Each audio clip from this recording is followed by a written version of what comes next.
Dan insyaAllah pada malam ini kita akan mengupas pada tajuk yang ke-16 dalam kitab Hadis Kursi ini, berkaitan dengan cinta, cinta kepada Allah Subhanahu wa Ta'ala.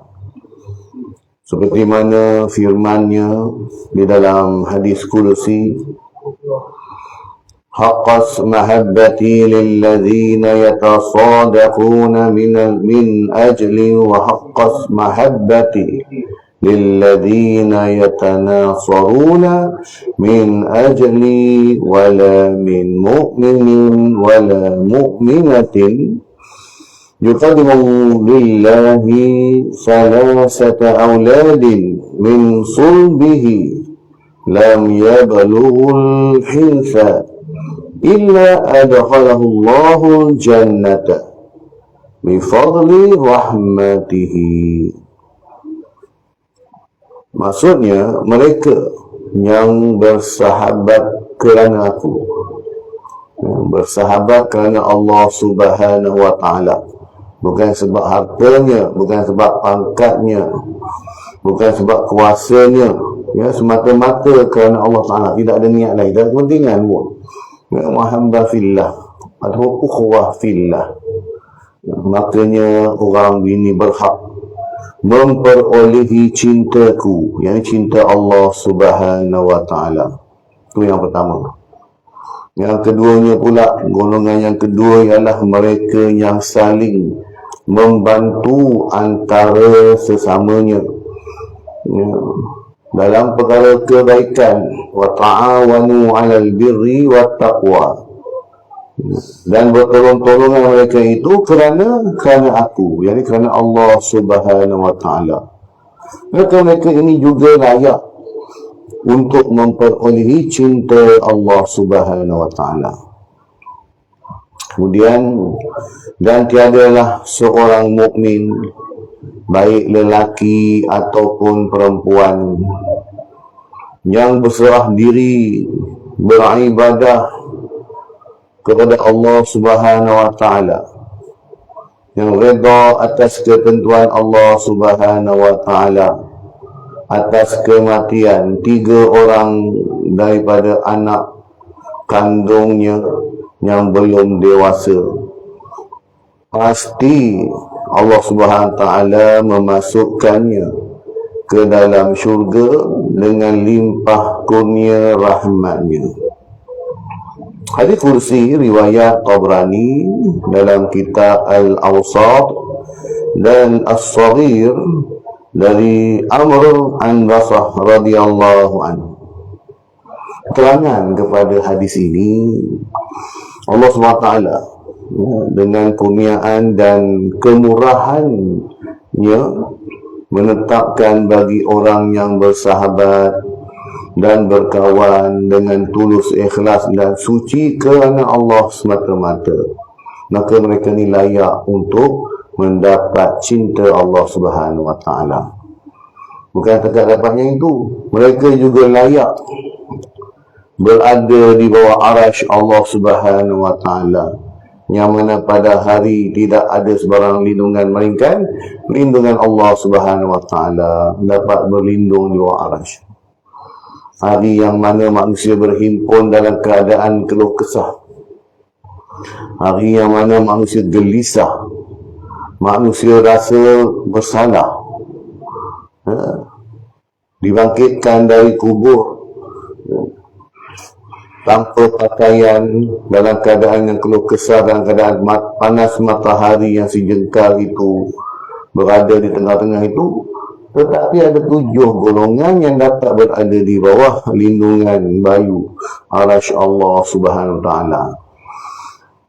Salah seorangnya inilah mereka yang mana bersahabat, berukhuwah kerana Allah, bersahabat kerana Allah, memberi teguran kepada sahabatnya sekiranya dia melakukan kesalahan, saling tegur menegur, saling memperbaiki antara satu sama lain tanpa ada sebarang unsur-unsur kepentingan duniawi pun.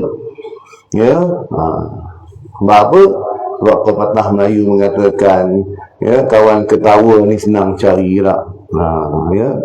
Tetapi kawan yang menangis bersama ni sukar untuk ditemui. Maksudnya waktu senang ramai yang nak himpit ni. Kalau senang mengaku saudara. Padahal cerita baru dia pun tak ada kena sangat. Mengaku saudara tu. Ni orang kampung aku lah. Paling orang kampung aku. Ni orang kampung aku juga. Dia tahu tadi. Dia dulu kecil-kecil main kat dalam rumah aku ni kan. Kalau benda tu mau kebaikan lah. Tapi cuba orang jahat tengok.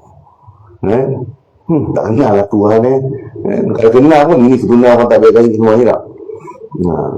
Jadinya itulah. Makanya berukhuwah kerana Allah SWT ni dapat berbagai ganjaran. Kemudian ni juga Allah disebutkan dalam ni juga cinta, kasih kepada hamba-Nya. Yang Allah SWT kasih kepada hamba-Nya. Berertinya bagaimana Allah Ta'ala menzahirkan kepada hamba-Nya kecintaannya itu dengan cara Allah Ta'ala mengurniakan nikmat-Nya kepada mereka. Sebagaimana firman-Nya di dalam surah Al-Baqarah ayat yang ke-222. A'udzubillahi minasyaitonir rajim. Inna Allah yuhibbut tawwabin wa yuhibbul mutatahhirin. Sungguhnya Allah SWT mengasihi orang-orang yang banyak bertaubat, minta ampun pada Allah Ta'ala, sentiasa merasakan diri ini serba kekurangan dalam bab ibadah tuan. Dalam bab ibadah dia merasakan kekurangan. Tetapi dalam bab dunia ada sifat qanaah dalam diri dia, merasakan kecukupan. Jadi dua benda berbeza. Perkara ibadah dia rasa tak cukup je, ada je benda yang kurang, dia risaulah. Tu bagus.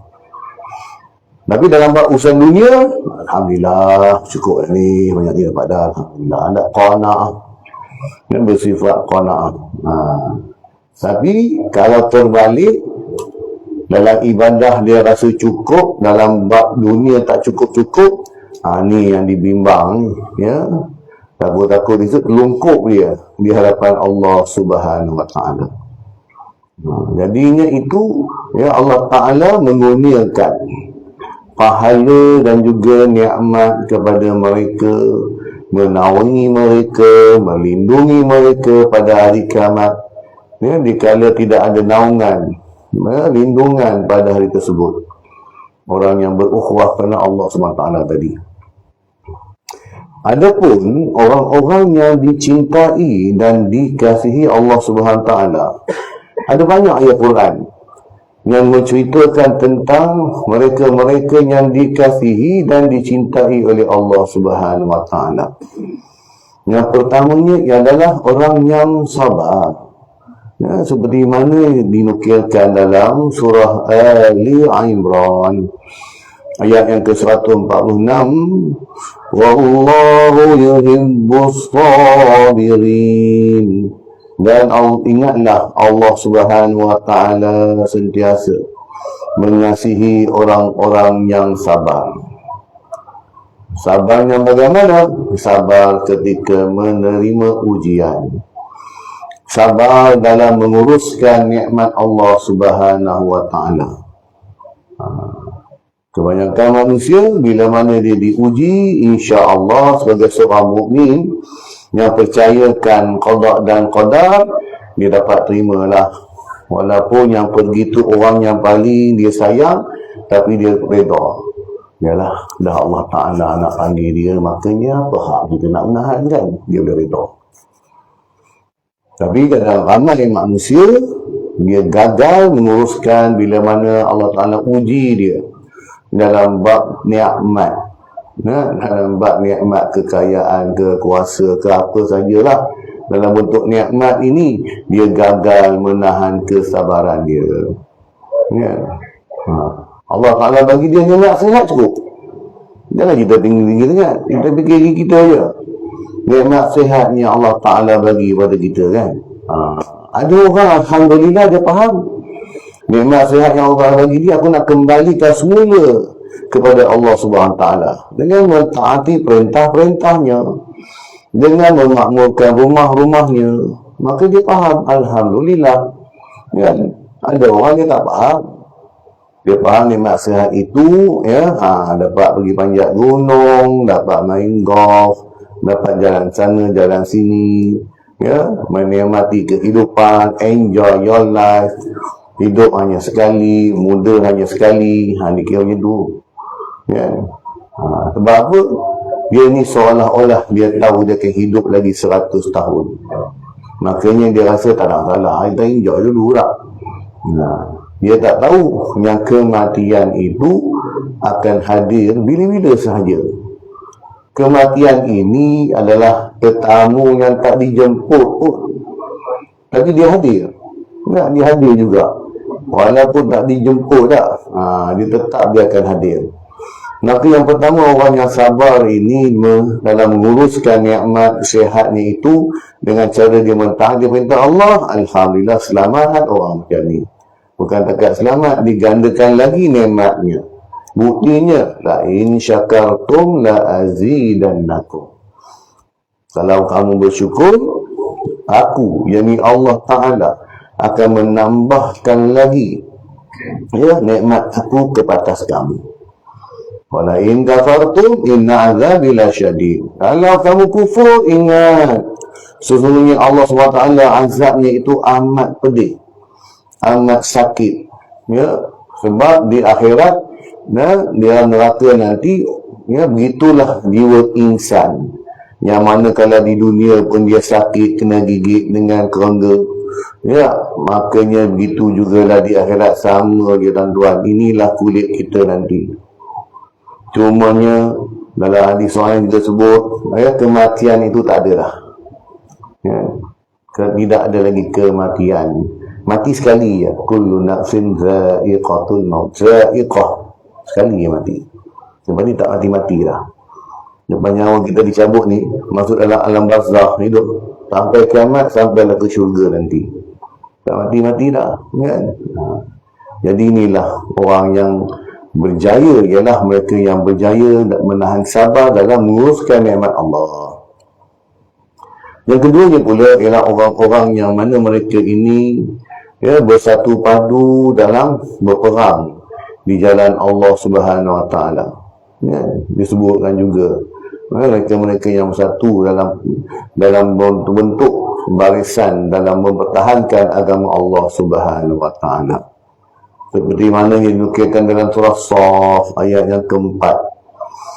Inna Allah yuhibbul ladhina yuqatiluna fi sabilihi saffa ka'annahum bunyanun marsus. Sesungguhnya Allah SWT mengasihi orang-orang yang berperang untuk membela agamanya dalam barisan yang teratur rapi. Seolah-olah mereka ini bunyanun marsus, satu binaan yang kukuh, ya, satu binaan yang tersusun rapi, ya, ini, ya, bersama-sama berganding bahu mempertahankan agama Allah SWT. Kemudian disebutkan juga orang yang dicintai Allah juga, ya, adalah orang yang berlaku adil. Inna Allah yuhibbul muqsitin. Ya, dalam surah Al-Hujurat ayat yang ke-9, sesungguhnya Allah SWT mengasihi orang-orang yang berlaku adil. Dia berlaku adil terhadap sahabat-sahabatnya, dia berlaku adil terhadap musuh-musuhnya. Ini orang yang berlaku adil, iaitunya ketika sahabatnya melakukan kesalahan, perkara yang bercanggah dengan tuntutan syariat, dia tetap memberikan teguran, tetap memberi nasihat. Begitu jugalah lebih-lebih kalau musuh dia buat, maka gitu jugalah nasihat yang samalah yang diberikan, ayat yang sama jugalah yang digunakan, ya, berlaku adil. Di samping berlaku adil ini juga dituntut untuk kita dalam bab membahagikan antara urusan dunia dan akhirat. Sebab ramai manusia dia tidak berlaku adil kepada diri dia sendiri dalam menguruskan kehidupan. Urusan agama pada dia benda renteng, benda mudah je. Tak, betul. Dan adil di sini maksudnya bukanlah bermakna 50-50. Yang seperti mana kita faham 50 ni, tidak. Adil itu ialah meletakkan sebarang urusan agama itu dalam urusan dunia. Dia bekerja mencari nafkah urusan dunia, tapi ada agama dalam tu, iaitu aku bekerja dengan amanah, aku bekerja menepati waktu, aku bekerja ini aku tidak khianat pada pekerjaan aku. Yang dia berlaku adil pada diri dia, ya, berlaku adil terhadap keluarganya dengan memberi nafkah yang halal. Ya, akhirnya orang ini juga dicintai oleh Allah Subhanahu Wa Taala. Kemudian yang keempatnya, orang yang dicintai Allah juga ialah mereka-mereka yang mana innallaha yuhibbul mutawakkilin. Jadi orang-orang yang bertawakal, ya, setelah dia berusaha melakukan apa saja pekerjaan, akhirnya diserahkan pada Allah Subhanahu Wa Taala. Sesungguhnya Allah Subhanahu Wa Taala mengasihi orang-orang yang bertawakal kepadanya. Ini juga dikirkan dalam surah Ali Imran ayat yang ke-159. Bukan dia mendakwa setiap kejayaan dia itu aku yang beri. Sebab aku lah. Kadang-kadang aku tak jadi yang macam ni lah. Macam dia pula menentukan sesuatu urusan tu. Sedangkan tuan-tuan, kita nak angkat tasyahud ni pun, angkat dari telunjuk ni pun atas izin Allah Subhanahu Wa Taala. Ini kan pula dalam usaha-usaha lain yang nak dibanggakan tak? Ini semua atas usaha saya sendiri ni. Nak harap bantu orang tak ada lah. Saya dah lama dah buat benda ni, kan? Tapi cuba dia telungkup tengok. Habis jari tunjuk ke orang. Cuaca pun salah. Cuaca pun salah juga. Tak pasal-pasal kena. Ya. Bila dia tunjuk cuaca tu, agak-agak dia nak marahkan siapa tu? Tak. Bila dia kata cuaca, dia salahkan alam, dia nak kata siapa yang kerja? Tak. Sudah pastilah pencipta cuaca tu. Sudah pastilah pencipta alam tu. Cuma dia berkias. Dia tak sebut Allah. Tak. Ni kalau tak hujan tadi, okey memang ni, ni hujan ni pasal ni. Ya, tak pasal lah. Ni. Ya. Tapi cuba dia. Dia semua dia lah. Saya lah. Semua saya lah. Itu manusia. Dia tidak ada sifat tawakal pun dalam diri dia. Tak adalah dia nak serah pada Allah. Kadang kita tuan-tuan dalam ibadah pun kita serah pada Allah. Allahumma taqabbal salatana wa siyamana wa qiyamana wa ruku'ana wa sujudana wa ta'abudana wa taqashu'ana wa tadarwana wa ta'asirana ya Allah ya Rahman ya Rahim. Ya Allah, kau terima ya Allah. Kita dah sembahyang kan. Comfort dari ibadah kita diterima tak? Lo comfort. Jaga minta pada Allah. Ya Allah, kau terima lah solat kami ya Allah. Kita puasa nanti ni lah. Lagi berapa hari dah? Tak lagi 13 hari. Yang tu 17 Sya'ban. Lagi 18 Sya'ban. Tak lama lagi tuan-tuan nak. Makanya kita minta kepada Allah. Kan? Allahumma barik lana fi Sya'ban wa balighna Ramadan. Doa kepada Allah. Pada dia bukan hadis.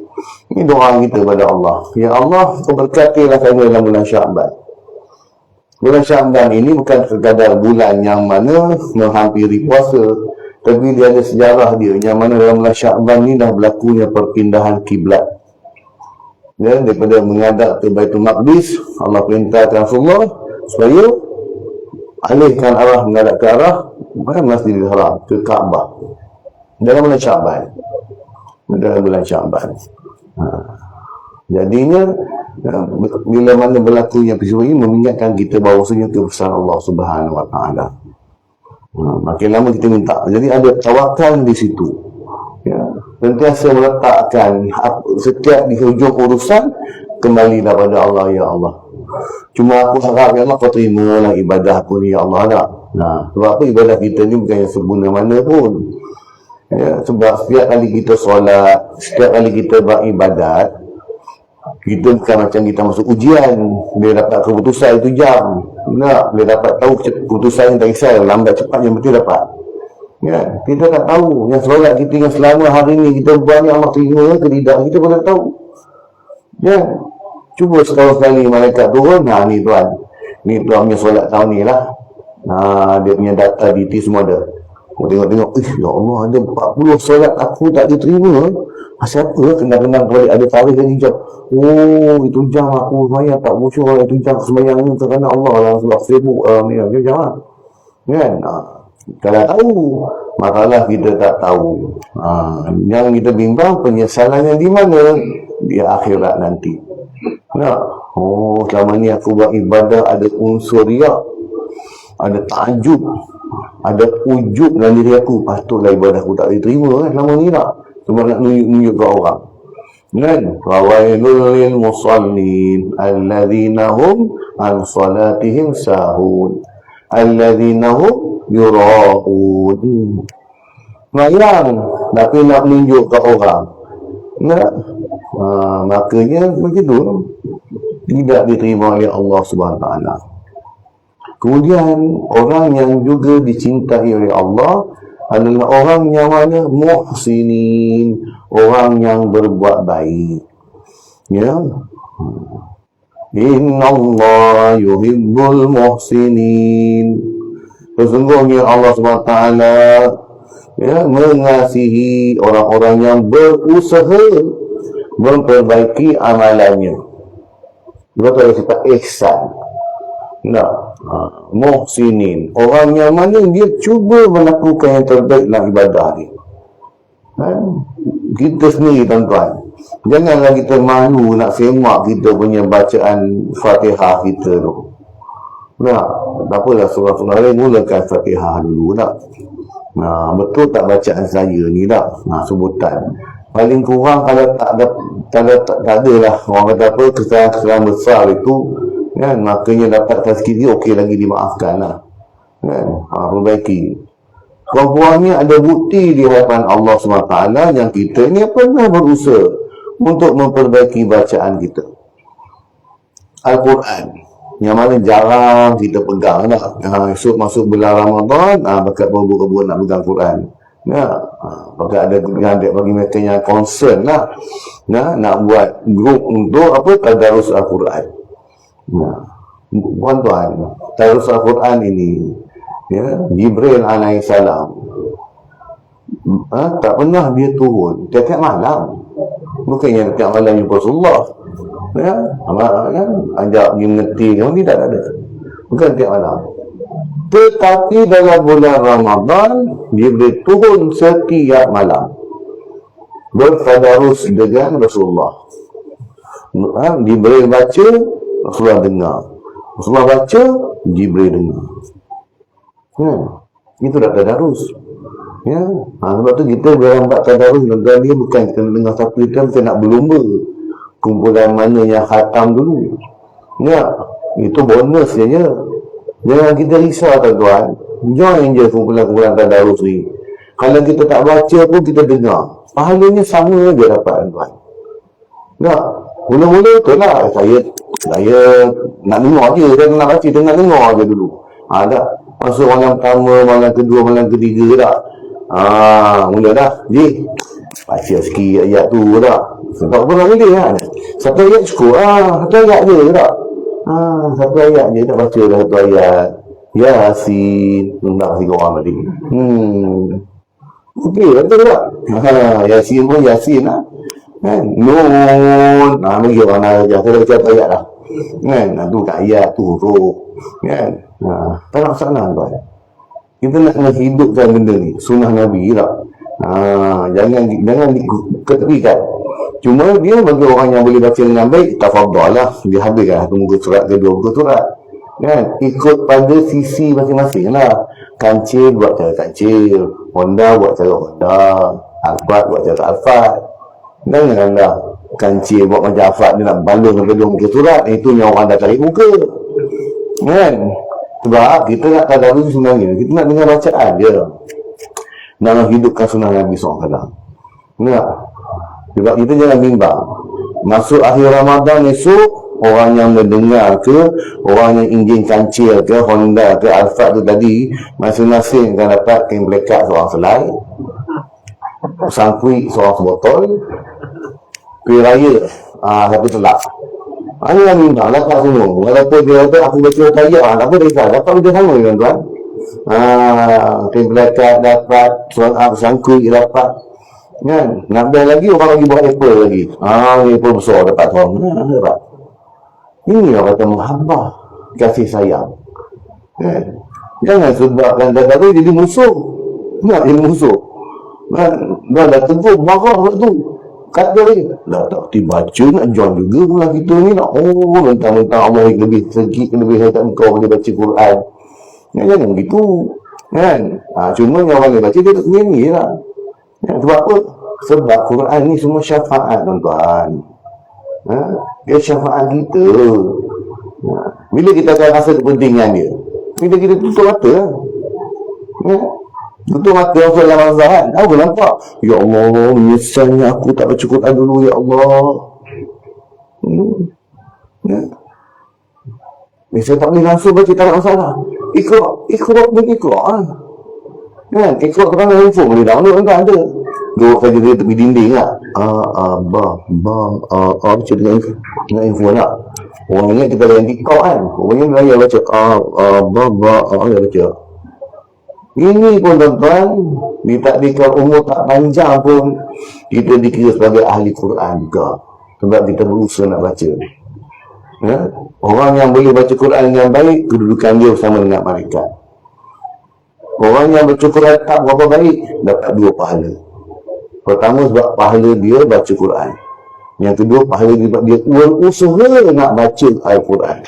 Dapat 2 pahala. Jadi kumpullah, ini cara dia tuan-tuan. Orang yang sentiasa memperbaiki diri dia, sentiasa merasakan ibadah aku ni cukup tak cukup, Allah terima tidak ibadah aku, orang macam ni insya-Allah selamat. Yang tak selamat ni bila dia mula berbangga, sebab tu kita risau. Sebab ujian orang-orang yang baik sebenarnya lebih dahsyat berbanding orang ahli maksiat. Sebenarnya kita nak perasan yang ahli maksiat yang tak semayang lalu-lalu, ini neraka punya orang. Ini kedai-kedai dia masuk kedai-kedai warna kuning kan, dekat Masjid Tanah kan ada kedai warna kuning tepi sungai tu kan. Rajin masuk kedai kuning sebab apa? Nak teka nombor kan. Nak teka nombor.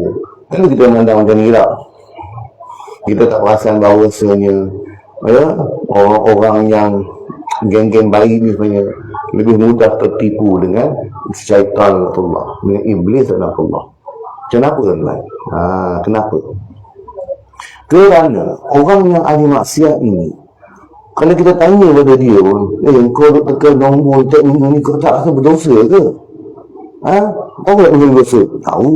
Betul kena berkubat. Saja je nak try, tekan nombor kau kena lah. Tapi kau tak boleh berdosa, tahu. Orang yang tak semayang, orang yang tak puasa, dia tahu benda tu. Maksudnya dia tahu kesalahan tu memang tahu. Dia tahu benda tu berdosa. Dan dia tahu bahawa dosanya tak selamat bagi dia. Dia beza dengan orang yang dosa geng-geng baik. Dicampakkan, disuntikkan jarum ujuk. Perasaan bagus.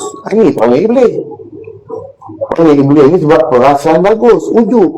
Patut Allah Ta'ala laknat dia sampai hari kiamat. Sampai hari kiamat dilaknat iblis ni. Panggil ni lah sebab perasaan geng-geng baik ni. Yang dia perasaan dia baik. Ana khairu minhu khalaqtani min nar wa khalaqtahu min tin. Aduh. Aku lebih baik dari Adam. Kenapa? Sebab aku dicipta dari api, Adam dicipta dari tanah. Kata yang kata kedudukan hamba Allah ni, makhluk Allah dinilai daripada sudut penciptaan. Kata yang kata, engkau sendiri yang meletak kedudukan demikian. Sebenarnya tidak. Orang yang mulia si Allah adalah orang yang bertakwa. Inna akramakum indallahi atqakum. Itu yang mulia. Bukan lagi penciptaan. Orang yang melakukan maksiat tadi, itu bukan nak bela orang buat maksiat, kau tak salah lah. Tapi kalau dia seorang yang bertaubat, Qul li ibadiyalladzina asrafuna ala anfusihim la taqnatu min rahmatillah innallaha yaghfiru dzunuba jami'a innahu huwal ghafurur rahim. Wahai Muhammad, kau bagi tahu kepada hamba-hamba aku yang melampaui batas, asrafuna ala anfusihim, melampaui batas, dia dah langgar red line itu. Ya, border dia dah langgar dah. Bukan setakat minum arak sikit, botol ni tak ada siapa langsung. Tetapi satu ketika dia merasa penyesalan, ya Allah, Allah terima ke tidak taubat aku, ya Allah, aku buat benda ni bodoh betul aku, ya Allah. Allah tu rasa bersalah. Dan dia bertaubat kepada Allah SWT, dia rasa penyesalan dia. Dalam keadaan sama, dia berubah jadi orang baik. Tengah-tengah time berubah jadi orang baik, tak, Allah cabut nyawa dia. Agak-agak ni mana kedudukan dia? Berbanding orang yang mana, bila mana dia perasan dia baik tadi, sentiasa dia rasa, Allah, dia terima lah, dia terima lah. Ada ujub dalam keadaan dia memandang hina pada orang lain, dia mengeji orang lain, Allah cabut nyawa dia. Di mana kedudukan dia ketika itu? Tu kata kita, sebab tuan-tuan, hidup kita ni memang diuji pun. Dah, sentiasa diuji. Sebab tu, Allah Ta'ala kata apa? Innallaha yuhibbul muhsinin.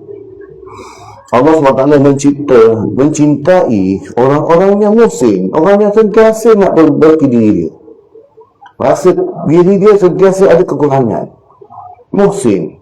Ada baik ya Allah, sebut solat aku ni dah sempurna belum, bacaan aku dah baik ke belum, rupanya dia orang baik kan. Inilah orang yang dicintai Allah. Bila Allah cinta seseorang itu, walaupun ada kekurangan dalam ibadahnya, sebab ibadah kita tak sempurna tuan-tuan. Ya, seperti mana Rasulullah beritahu pada para sahabat, kita ini masuk syurga bukan sebab amalan kita, tetapi atas sebab rahmat Allah Subhanahu Wa Taala. Maka sahabat tanya kepada Rasulullah, ya Rasulullah, walaupun engkau, aku Rasulullah, ya walaupun aku ni seorang Nabi pun, aku masuk syurga bukan sebab aku ni Nabi, bukan sebab amalan aku, sebab Allah Ta'ala rahmati aku. Jadi bila Allah Ta'ala merahmati kita, kasih dan sayang kepada kita, walaupun ada kekurangan dalam ibadah kita, tak sempurna pun ibadah kita, makanya Allah Ta'ala nak masuk syurga, dapatlah syurga. Ya. Sebab syurga ini bukan ditentukan dalam matematik. Kan? Semayang tahu berapa betul. Ya, solat Jumaat 27 ya, dalam bulan Ramadan digandakan, itu betul. Kenapa betul? Sebab nilai-nilai ganjaran pahala tadi, soal tahun, soal malaikat, soal betul, kan tu?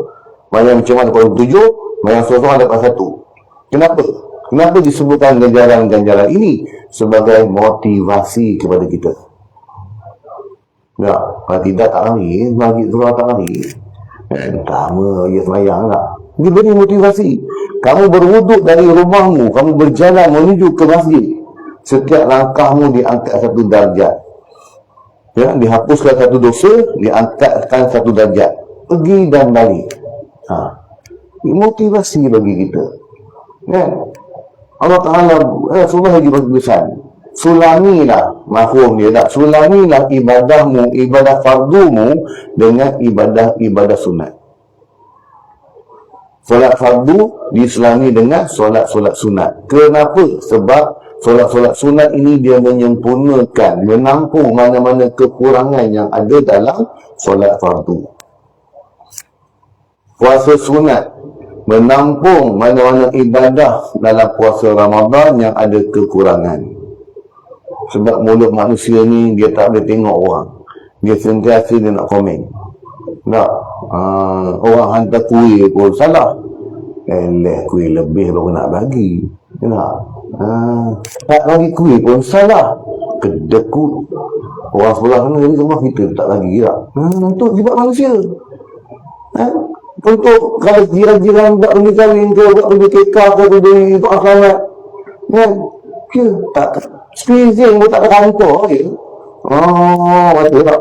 Spizing pun tak terkantor, kemudian punya besar-besar bagi orang. Kan? Rumah orang pula spizing pun tak terkantor. Terkantor pula, spizing je. Kalau hantar spizing je, ya Allah. Aku tengok kawan punya besar-besar, dia hantar spizing kat kita. Kamu banyak manusia. Bagi pun kena umpat, tak bagi pun kena umpat. Itu mulut manusia. Maknanya banyak-banyak dah bertaubat. Sebab hati kita tak apa nak cantik. orang yang suka menjadi juri tidak bertauliah hari, hati dia ada masalah sikit. Kurang-kurangkanlah menjadi juri tidak bertauliah. Mudah nak komen orang, mudah nak itu semua orang tak betul.